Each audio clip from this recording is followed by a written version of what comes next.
రైతన్నలు ఎరువుల దుకాణాల ముంగట ఎర్రటి ఎండల నిలబడలేక పాస్బుక్లను చెప్పులను లైన్లో పెట్టిన ముచ్చట్లను మస్తుగా చూసినాం. ఇక యుద్ధం చేయంగా గ్యాస్ గోదాంల కాడ గ్యాస్ బుడ్డును లైన్ కట్టిపించిన జనాలను చూసినాం. పట్నం దిక్కు గ్యాస్ నింపుకునేటందుకు కిలోమీటర్ల కమానం నిలబడ్డ ఆటోలను చూసినాం. పెట్రోల్ బంకుల కాడ బండ్లను కూడా మస్తుగా చూసినాం. కానీ గీడ ఎర్రటి ఎండను లెక్క చేయకుండా సంచులు లైన్ కట్టినాయి. మరి గట్లెందుకో వార్తలకు పోయార్చుకుందాం పాండ్రి. కొండ నాలుకకు మందేస్తే ఉన్న నాలుగు కూసినట్టే అయితున్నది కదా కథ.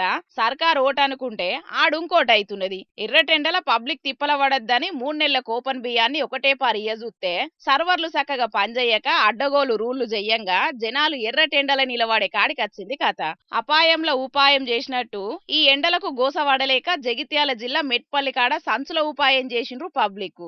రైతన్నలు పాస్బుక్లను లైన్లో పెట్టినట్టు బియ్యం నింపుకపోయే సంచులను లైన్లో కూసోబెట్టిండ్రు. ఇక జనం పోయి వాడ కట్టుకున్న గద్దెల మీద కూస్తున్నారు. మరి జనాలు తిప్పల పడేటట్టు ఆలస్యం ఎందుకు చేస్తున్నారని రేషన్ దుక్న పుల్లని అడిగితే ఏప్రిల్ మే జూన్ బియ్యము పంపిణీ చేయడం జరుగుతున్నది.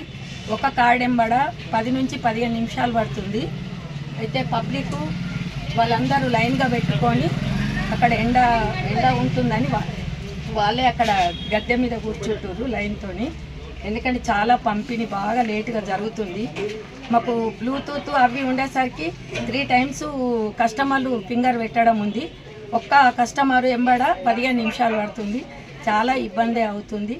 అగో ఇన్నరా వాళ్ళ గోస ఎట్లున్నదో. కరువుమంటే కప్ప కోపం, ఇడుమంటే పాము కోపం అన్నట్టే నిమ్మలంగా రమ్మంటే పూట గడవనోళ్ళు మన తాన శాన మందే ఉన్నారు. ఇక రేషన్ దుక్న పొలను జప్పున చేయమంటే సర్వర్లు చక్కగా పనిచేయక సాయం చేసేటోళ్ళు సరిపోను లేక వాళ్ళ తిప్పలు వాళ్ళకే ఉన్నాయి. 3 నెలలకు ఒకటే పారి కాబట్టి ఒక్కొక్క రేషన్ కార్డుకు 3 సార్లు ఏలి ముద్రలు వేయాల్సి వస్తున్నదట.